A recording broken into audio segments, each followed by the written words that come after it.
શિરડીથી દર્શન કરીને પરત ફરી રહેલા સુરતના યુવકોનું કાર પલટી, ત્રણના યુવકોના મોત, બેની હાલત ગંભીર। શિરડી દર્શન કરીને પરત ફરી રહેલા સુરતના યુવાનોની કાર મહારાષ્ટ્રના નાસિક પાસે પલટી ગઈ। અકસ્માતમાં 3 યુવકોના મોત થયા, જ્યારે અન્ય 4 યુવકો ગંભીર રીતે ઇજાગ્રસ્ત થતા તેમને નાસિકની હોસ્પિટલમાં દાખલ કરવામાં આવ્યા। ડોક્ટરોએ કહ્યું કે ઘાયલોમાંથી બેની હાલત ગંભીર છે। પોલીસે અકસ્માત સ્થળની આસપાસ લાગેલા સીસીટીવી ફૂટેજ મંગાવીને આ મામલે વધુ તપાસ હાથ ધરી છે।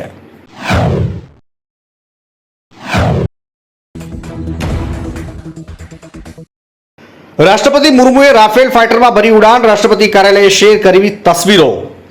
રાષ્ટ્રપતિ દ્રૌપદી મુર્મુએ હરિયાણાના અંબાલા એરફોર્સ સ્ટેશને રાઇફલ ફાઇટર જેટમાં ઉડાન ભરી, જેના ફોટો રાષ્ટ્રપતિ કાર્યાલય દ્વારા ટ્વિટર પર શેર કરવામાં આવ્યા હતા। દ્રૌપદી મુર્મુ ભારતીય વાયુસેનાના 2 ફાઇટર જેટમાં ઉડાન ભરનાર પ્રથમ ભારતીય રાષ્ટ્રપતિ છે। તેમણે અગાઉ 2023માં સુખોઈ 30 MKIમાં પણ ઉડાન ભરી હતી।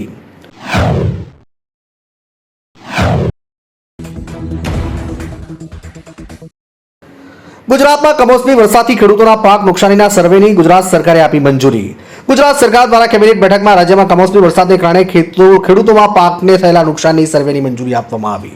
રાજ્ય સરકારે જિલ્લા અને તાલુકા સ્તરના કૃષિ અધિકારીઓને તાત્કાલિક સર્વે કરવા માટે સૂચના આપી, જેથી ખેડૂતોને ઝડપથી સહાય આપી શકાય। વિવિધ મંત્રીઓ પોતે અસરગ્રસ્ત વિસ્તારોની મુલાકાત લીધી, જે અંગેનો રિપોર્ટ તેમણે રજૂ કર્યો હતો।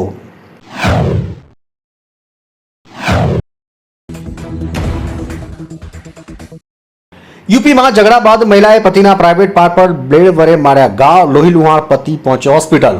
ઉત્તર પ્રદેશના મુરાદાબાદમાં એક મહિલા પર ઝઘડા બાદ તેના 55 વર્ષીય પતિના ગુપ્તાંગ પર બ્લેડ વડે ઘા કરવાનો આરોપ લગાવ્યો। પીડિતાના જણાવ્યા મુજબ તેની પત્ની એક રૂમમાં ખેંચી લઈ ગઈ અને ગુપ્તાંગમાં ઘા માર્યા, જેનાથી તે લોહી લુહાણ થઈ ગયો। પોલીસે પીડિતની પત્ની, પુત્ર અને પુત્ર વિરુદ્ધ કેસ દાખલ કર્યો છે।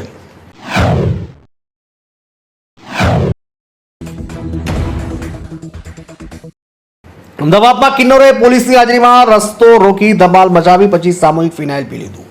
અમદાવાદના વટવામાં બુધવારે કિન્નરોના જૂથો રસ્તા પર ઉતરી આવ્યા અને ઉગ્ર બોલાચાલી બાદ ધક્કામુક્કી સુધી મામલો પહોંચી ગયો। પરિસ્થિતિ વધુ ઉગ્ર બનતા કેટલાક કિન્નરોએ વિરોધ સ્વરૂપે સામૂહિક રીતે ફિનાઇલ પી લેવાનો પ્રયત્ન કરતા હોસ્પિટલમાં દાખલ કરાયા। ઘટના બાદ કેટલાક કિન્નરોએ આક્ષેપ લગાવ્યો કે વટવાના પીઆઈએ ફરિયાદ દાખલ કરવા છતાં યોગ્ય કાર્યવાહી કરી નહોતી।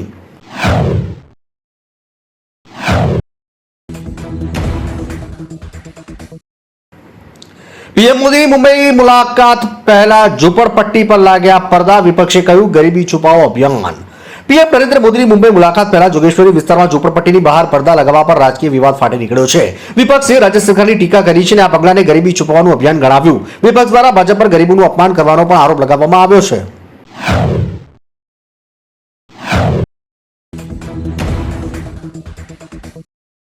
ગુજરાતમાં કમોસમી વરસાદને કારણે 10 લાખ હેક્ટર પાકને નુકસાન, 7 દિવસમાં સર્વે પૂર્ણ કરાશે।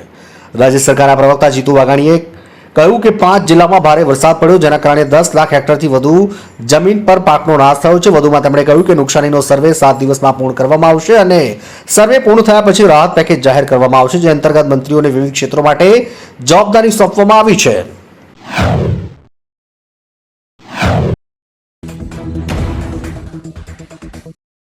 રવિન્દ્ર જાડેજાની બહેને મંત્રી બનેલા રીવાબાની 97 કરોડની પ્રોપર્ટીને લઈને ઉઠાવ્યો સવાલ।